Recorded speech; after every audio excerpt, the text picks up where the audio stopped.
Well, one of the viewers, you've asked me to give my view on Royal Mail. How do we look at this one? Well, the momentum is most definitely downwards. You look at that indicator over there, and this is the monthly chart. It suggests quite a bit of weakness. You might get a bit of a move up given in the short term for the next week or two, or in the next month it could be even up.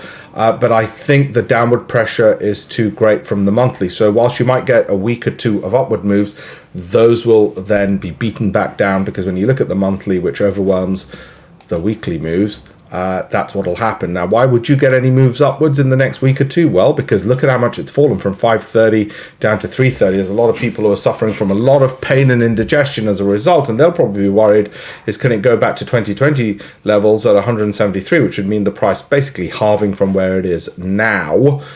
Given that it risen so much from 120 up to 570, what's that? Almost quadrupled. Okay, so they sat on a lot of profits. Now they're worried that those profits are going to come back down.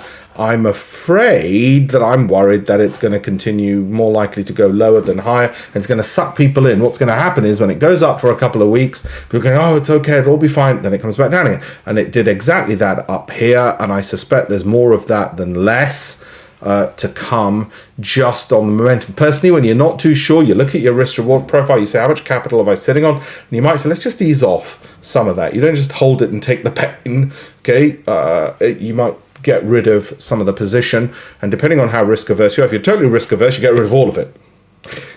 If you're totally risk loving, you keep all of it. So you work out that sliding scale and you work out, where am I in that? And you might say, well, I'm 50-50. So you go halfway in, that's one option. All right. Hopefully that makes sense. Follow me, look at my LinkedIn channel, and follow me on there as well for more.